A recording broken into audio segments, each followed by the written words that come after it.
지금 우리는 금융 역사의 한 페이지가 완전히 리셋되는 순간을 실시간으로 목격하고 있는데요. 겉으로만 보면 경기가 어렵고 세상이 혼란스러운 것처럼 느껴지지만 실제 수면 아래에서는 거대한 권력들이 충돌하며 엄청난 기회의 판을 새로 짜고 있다는 사실을 아셔야 합니다. 과거 트럼프 대통령이 베네수엘라를 타격했을 때 전 세계가 전쟁의 공포에 떨었지만 바로 그 순간 비트코인을 비롯한 암호화폐 시장은 기이할 정도로 폭등했던 것을 기억하시나요? 법정 화폐가 불안해질 때 자본은 본능적으로 국경이 없는 화폐로 도피하기 마련인 거죠. 지금의 상황도 묘하게 겹치고 있다는 겁니다. 중동의긴 장감이 최고죄다라며 온 서대중들은 또 공포에 질렴 애도 버튼을 찾고 있지만 세력들은 이미 학습을 끝냈다는 거죠. 화약 냄새 가진동할수록 기종에 무명 시스템을 불신하는 거대자 금이코인 시장으로 쏟아져 들어온 아는 사실을 말입니다. 그들은 지금의 위기를 단순한 악재가 아니라 투자 시장의 지각 변동을 일으킬 가장 강력한 명분으로 이용하고 있습니다. 더 충격적인 건 제롬 파월 연준 의장을 향한 법무부의 형사조사 소식인데요. 이건 단순한 비리 조사가 아니라 트럼프 행정부가 금리 인하라는 카드를 주기 위해 연준이라는 거대한 성벽을 무너뜨리려는 사실상의 선전포고라고 볼 수 있습니다. 전쟁 리스크와 연준의 위기, 이 두 가지는 달러의 힘을 빼고 새로운 자산 시장의 변동성을 만들기 위한 완벽한 무대 장치인 거죠. 실제로 미국 투자자들이 정치적 불확실성에 겁을 먹고 자금을 빼는 동안 독일이나 캐나다, 스위스 같은 해외의 스마트 머니들은 이 상황을 달러 패권의 약화로 보고 그 빈틈을 아주 신속하게 파고들고 있습니다. 특히 리플 XRP에는 알트코인 중 가장 많은 자금이 유입되며 시장 전체와 거꾸로 가는 디커플링 현상이 나타나고 있는데요. 이건 누군가가 바닥에서 물량을 쓸어 담고 있다는 명백한 증거라고 할 수 있습니다. 또한 트럼프 대통령이 연준을 압박하는 진짜 이유는 임기 내에 가장 강력한 상승장을 만들어내겠다는 의지 때문인데요. 최근 높은 적중률을 자랑하는 분석가들은 비트코인이 2026년 올해 안에 19만 달러를 돌파할 거라는 충격적인 전망을 내놨습니다. 현재 가격의 2배가 넘는 수치죠. 하지만 우리가 진짜 주목해야 할 건 비트코인이 아니라 그 옆에서 더 높이 튀어오를 리플입니다. 비트코인과 리플의 상관계수는 무려 91%에 달해서 거의 한 몸처럼 움직인다는 건데요. 과거 데이터를 보면 비트코인이 8% 오를 때 리플은 30% 넘게 폭등하는 경향이 있었습니다. 이 공식을 19만 달러 시나리오에 대입하면 리플은 현재 가격 대비 최대 600% 이상 폭등하며 15달러인 우리 돈으로 약 2만 원 근처까지 치솟을 수 있다는 결론이 나오게 되는 거죠. 때문에 우리는 2달러 근처에서 지루해할 때가 아니라 세력이 이용하는 대중의 두려움을 역으로 이용해야 하는 시점인 거죠. 인간의 감정을 배제하고 오직 데이터로만 미래를 보는 인공지능의 분석은 더욱 놀라운데요. AI는 최근 리플의 2030년 목표가를 50달러로 상향 조정했습니다. 이건 단순히 차트만 본 게 아니라 제도권 자금의 거대한 이동을 포착했기 때문인데요. 실제로 리플 현물 ETF 출시 이후 50일 동안 약 11억 8천만 달러가 유입되었는데 단 하루를 제외하고는 자금이 빠져나간 날이 없습니다. 개미들이 가격이 안 오른다고 던질 때 기관들은 매일 1조 원이 넘는 돈을 쉬지 않고 사들였다는 뜻이죠. 이 자금은 단타가 아니라 바닥을 단단하게 지지해주는 콘크리트 자금입니다. 스탠더드 차타드 같은 거대 은행들이 리플의 목표가를 높게 잡는 이유도 바로 이 ITF를 통해 들어오는 무시무시한 자금의 힘을 믿기 때문이라고 볼 수 있는 거죠. 그렇게 리플은 지금 당장은 조용하지만 아주 공격적으로 몸집을 불리고 있는데요. 10억 달러를 들여 기업을 인수하고 프라임 브로커리지 기능을 강화하는 것은 물론 영국에서 은행과 같은 전자화폐 기관 승인까지 따냈습니다. 이건 단순히 코인을 더 팔겠다는 수준이 아니라 전 세계 금융의 혈관을 리플이 직접 깔겠다는 야심인 거죠. 달러가 약해지고 새로운 디지털 금융 질서가 재편될 때 모든 돈이 흘러다닐 고속도로를 리플이 독점하겠다는 전략입니다.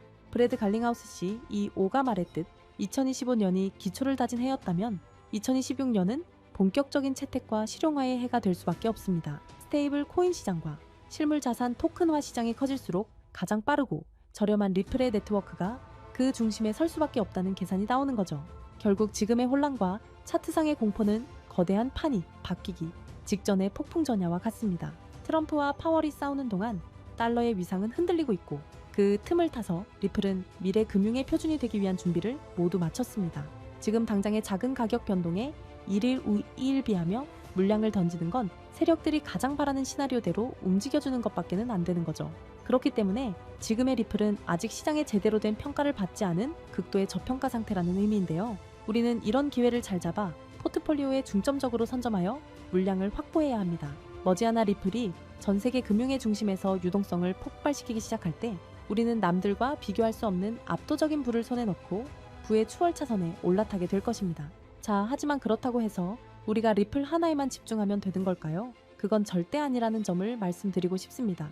이 코인 시장에는 리플이 상승하면 그 흐름을 타고 함께 상승하는 후속 코인들이 반드시 존재하니까요. 지난 상승장에서 리플이 큰 상승을 보인 건 맞지만 사실 리플이 가장 높은 상승률을 기록했던 건 아니었거든요. 실제로 XRP가 큰 상승률을 보였던 2024년 5배가량 폭발적으로 상승했을 때 XRP보다 더 높은 상승률을 기록한 코인들이 있었습니다. 첫 번째로는 XRP와 마찬가지로 UAE 아랍에미리트로부터 투자를 받고 있는 만트라 코인입니다. 만트라 코인은 XRP의 행보를 그대로 따라가는 대표적인 종목이라고 할 수 있는데요. 이미 XRP 사용을 승인한 바 있던 두바이의 규제기관인 DFSA가 만트라와의 파트너십을 성사시켰으며 XRP와 함께 실물자산 토큰화라는 RWA와 규제 준수를 동일하게 이끄는 종목이라는 점 덕분에 XRP의 낙수 효과를 톡톡히 보는 종목이었습니다. 실제로도 두 코인은 유동성 경로 또한 같기 때문에 양 코인 간의 스왑 또한 가능하고요. 이와 같은 이유로 만트라는 XRP와 커플링 현상을 보이면서 XRP가 큰 폭등을 보였을 때 만트라 코인도 함께 큰 폭등을 보여주었고 2024년부터 2025년 초까지 무려 11만 %라는 엄청난 상승세를 기록했습니다. 만약 여러분들이 만트라의 초기 투자자로서 이 정보를 알고 계셨다면 이 11만 %의 상승분을 고스란히 여러분의 지갑으로 가져올 수 있었을 겁니다. 게다가 불안정했던 코인 시장의 규제가 점차 명확해지고 있고 트럼프 정부 위기 출범을 기점으로 시장은 빠르게 변화하고 있습니다. 이렇듯 코인 시장은 지금이야말로 우리 같은 일반 투자자들이 지금껏 얻지 못한 수익을 경험해 볼 수 있는 길이 열리고 있다는 뜻이기도 한데요. 실제로 우리와 평범한 이웃이었던 분들이 하루아침에 억만장자가 된 사례는 적지 않았습니다. 코인으로 3,670억을 번 20대 한국인, 일명 원효띠의 실화는 너무나도 유명하고요. 코인 투자로 한순간에 큰 부를 이룬 공무원의 이야기 또한 잘 알려져 있습니다. 이뿐만이 아니죠. 현재의 밈코인의 대장격인 시바이누 코인에 초기 투자로 400만 원을 넣어 1조 원을 벌어들인 사례도 이제는 너무나 유명한 이야기입니다. 중요한 점은 이들의 성공 사례가 단순히 운이 좋아서 우연히 이뤄낸 성과만은 아니라는 것입니다. 이들의 공통점은 모두 저평가되어 있으면서도 폭등이 예측 가능한 종목을 찾아 누구보다 빠르게 초기 투자자로서 선점을 해놓았다는 점이죠. 그렇다면 이러한 종목들은 과연 어떻게 찾을 수 있는 걸까요? 저는 이에 대해 한 가지 흥미로운 사실을 발견했습니다. 해외의 저명한 분석가들과 월가의 현직 퀀트 트레이더들 모두가 이러한 저평가 폭등 종목들에 대해 한 가지 공통된 의견을 내놓았다는 것인데요. 자, 그래서 오늘 내용은 그 어떤 유튜버들도 그 어떤 기관의 보고서에서도 쉽게 볼 수 없는 정말 중요한 내용을 말씀드리는 만큼 오늘 영상만큼은 꼭 집중해 주시기를 부탁드리면서 이야기를 시작해 보겠습니다. 여러분들도 어느 정도 체감하고 계시겠지만 암호화폐 시장이 점점 제도권 안으로 진입함에 따라서 전통 금융 시스템과 디지털 자산, 이 둘의 연결성을 강화하는 기술에 대한 관심은 나날이 높아져만 가고 있습니다. 그 밖에 트럼프 위기 행정부의 출범과 미국 SEC의 기조 변화, 이렇게 여러 가지 호재들이 암호화폐 시장에 활주로를 열어주고 있는 상황입니다. 이제는 투기 자산이 아닌 국경을 초월한 결제 시스템까지 침투해서 암호화폐가 활용되는 시점에 블록체인과 전통 금융 시스템을 연결하는 것이야말로 진정한 암호화폐 시장의 개방이라고 할 수 있겠죠. 때문에 이러한 암호화폐 시장 개방이라는 키워드 이면에는 단순한 암호화폐 수용이 아니라 전 세계 금융 시스템의 패러다임까지 바꾸려는 거대한 큰 그림이 숨겨져 있다고 볼 수 있습니다. 그리고 이러한 상황 속에서 앞서 말씀드린 미국의 대형 기관들과 월가의 수많은 트레이더들은 모두 한 가지 테마에 주목하고 있었습니다. 그 테마가 바로 오늘 영상의 핵심 내용인 ISO 2002라는 국제 표준입니다. 이 단어가 여러분들에게는 조금 생소하게 느껴지실 수도 있는데요. 간단히 말씀드리자면 글로벌 금융 메시징 표준, 즉 은행, 금융기관, 결제 네트워크 간의 데이터 교환을 표준화하기 위해 설계된 국제 규격이라고 이해하시면 됩니다. 쉽게 말해 전 세계 금융기관들이 이제부터 서로 다른 언어를 쓰지 말고 하나의 공통 언어로 송금하고 결제하자 라고 약속한 체계인 거죠. 국제 금융거래는 매우 까다롭고 시스템마다 기준이 다르다 보니 과거에는 국가 간 송금이나 이동 과정에서 종종 문제가 생기고 심지어 거래가 중단되는 사고도 발생하곤 했습니다. 지역마다 그리고 시스템마다 서로 다른 표준을 쓰다 보니 의사소통 오류가 많았던 겁니다. 그래서 이 문제를 해결하기 위해 등장한 것이 바로 ISO 2002 국제금융 메시지의 통합 표준입니다.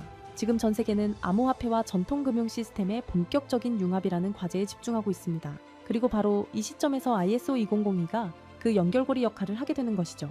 먼저 전통금융 시스템이 암호화폐와 연결되기 위해 필요한 핵심 조건이 있는데 바로 송금, 결제 과정에서의 데이터 호환성, 투명성, 그리고 표준화입니다. 즉 서로 다른 시스템이 하나의 글로벌 결제 네트워크가 되기 위해선 같은 언어로 대화할 수 있어야 한다는 뜻입니다. 현재 블록체인 기반 결제 시스템의 중심에 있는 스테이블 코인 또한 엄격한 ISO 2002의 표준을 반드시 따라야만 거래가 가능해진다는 점입니다. 기존의 코인 전송은 누가 누구에게 얼마를 보냈다 정도의 단순 정보만 담겼지만 ISO 2002는 송금 목적, 최종 수취인 상세 정보, 중개기관 정보 등 방대한 데이터를 포함할 수 있다는 것이 큰 강점이죠. 심지어 각국 중앙은행이 개발 중인 CBDC 또한 모두 ISO 2002 표준을 기반으로 설계되고 있습니다. 그리고 세계 최대의 자산 운용사 블랙록이 공격적으로 투자하고 있는 실물 자산 토큰화, 일명 RWA 시장 또한 부동산, 채권 등을 토큰화하기 위해선 기존 금융권과의 호환성이 필수이므로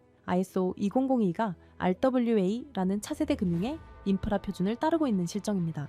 게다가 전 세계의 중앙은행들뿐만 아니라 현재 가치 약 10조 원으로 추정되는 서클이나 미국 최고의 암호화폐 커스터디 기업 비트고 등도 은행 인가와 금융 라이선스를 준비하며 ISO 2002 국제 표준을 준수하기 위해 천문학적인 투자금을 쏟아붓고 있는 상황입니다. 이렇듯 투자나 시장 분석 관점에서 ISO 2002 테마는 이제 선택이 아닌 생존과 채택을 위한 필수 조건이 되었다고 봐도 과언이 아닐 겁니다. 실제로 리플 또한 지난 대선 이후 엄청난 폭등을 할 수 있었던 이유가 리플이 업계 최초로 ISO 2002 등록 관리 그룹에 포함됐고 리플의 결제 네트워크인 리플렛 또한 해당 표준에 맞게 설계해 왔었기 때문이라는 점입니다. 자, 그렇다면 ISO 2002의 영향력은 정말 리플에게만 그칠까요? 실제로 ISO 2002의 영향력은 XRP에만 국한되지 않습니다. 지난 ISO 2002가 시장에 처음 언급되었던 2021년 폭발적인 상승률을 보인 알고랜드와 퀀트코인을 대표적인 사례로 들어볼 수 있는데요. 금융기관, 규제 준수 측면에서 ISO 2002 적합성이 거론된 알고랜드는 2021년 한 해 동안 1000%, 무려 10배 이상의 폭발적인 상승률을 보였고 여러 블록체인과 금융망을 잇는 인프라 제공자로서 ISO 2002 호환 후보로 거론되었던 퀀트코인은 무려 2700%, 즉 27배라는 놀라운 상승률을 기록했습니다. 이 두 코인의 상승을 보면 알 수 있듯이 ISO 2002가 본격적으로 시장에 도입이 되면 향후 시장에 가져올 파급력은 더 강력할 것이라고 전문가들은 전망하고 있습니다. 이처럼 ISO 2002 테마와 관련하여 다음에 폭등할 코인들은 이미 우리가 모르는 사이에 조용히 폭발을 준비하고 있다는 뜻이기도 합니다. 그렇게 ISO 2002의 선택을 받은 종목은 곧 ETF처럼 특정 규제를 통과할 수 있는 종목들 또는 CBDC나 은행, 인프라와 연결될 가능성이 있는 코인들이 될 것입니다. 그리고 당연히 CBDC와 결제 인프라는 앞서 말씀드린 바와 같이 ISO 2002를 반드시 준수해야 하고요. 즉, 지금부터는 ISO 2002 준수 요건에 가깝게 충족하고 있거나 포함될 가능성이 높은 종목들을 찾아내서 선점하는 것이 중요하다는 말씀입니다.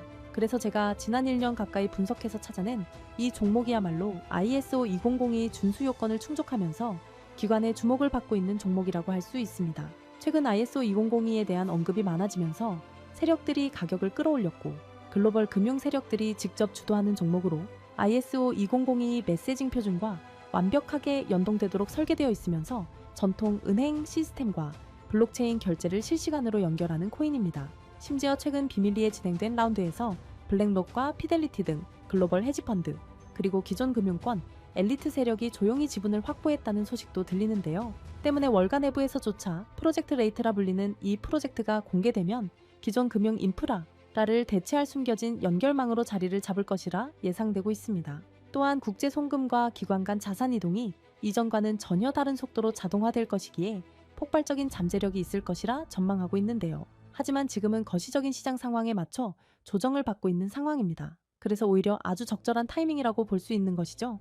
때문에 전문가들은 현재 시장의 거시적인 불안 요소가 일부 해소되고 본격적인 ISO 2002의 도입이 시작될 경우 폭발적인 잠재력을 보여줄 종목이라고 전망하고 있습니다. 이 종목 아직 대중들에게는 잘 알려지지 않았습니다. 그만큼 시총도 낮고 가격도 저렴한 편이기 때문에 리스크 측면으로 봤을 때도 충분히 메리트가 있는 종목이라 생각합니다. 다만 제가 지금 코인명을 가려놓았는데 이 영상에서 코인명까지 함께 공개해드리면 좋겠지만 유튜브 정책상 특정 코인명을 직접적으로 언급할 시 제재와 경고를 받게 되어 있어서요. 이러한 이유로 부득이하게 비밀 보장을 위한 저의 스터디방에서만 공유를 해드리고 있습니다. 정보를 받아보시는 방법은 어렵지 않습니다. 이 영상 하단에 제목을 한번 클릭하시면 설명란이 나오면서 더보기 버튼이 보이실 텐데요. 더보기를 누르시면 파란색의 링크가 나옵니다. 클릭해서 들어가시면 간단한 설문이 나오는데 10초밖에 안 걸리는 간단한 설문이니까 작성하셔서 제출해 주시면 해당 종목에 관련된 분석 자료들 전부 보내드리고 있습니다. 그리고 컴퓨터로 영상을 보시는 분들은 영상 하단에 있는 더보기를 누르시면 마찬가지로 파란색 링크가 나오니까요. 참고 부탁드립니다. 저는 여러분들에게 금전 요구나 멤버십 가입 요청을 절대 하지 않습니다. 오직 유튜브만 하기 때문에 사칭 피해 각별히 조심해 주시길 바라고요. 끝으로 한 가지 말씀드리고 싶은 부분은 시장의 원리를 이해하지 못한 채 투자를 한다는 건 자칫 어설픈 투자의 길로 빠지기 쉽다는 점입니다. 즉, 내가 충분히 이해한 정보 내에서 투자를 해야 한다는 것이고, 내가 왜 그 종목을 샀는지, 어떤 판단으로 샀는지가 그만큼 중요합니다. 그리고 그 매수 요인이 변함이 없다면 그때는 믿고 기다려야겠죠. 제가 이번에 집중적으로 분석한 ISO 2002 메타는 그런 부분에서 충분히 부합된다고 생각합니다. 오늘 영상은 여기서 마치겠습니다. 긴 시간 시청해 주셔서 감사합니다.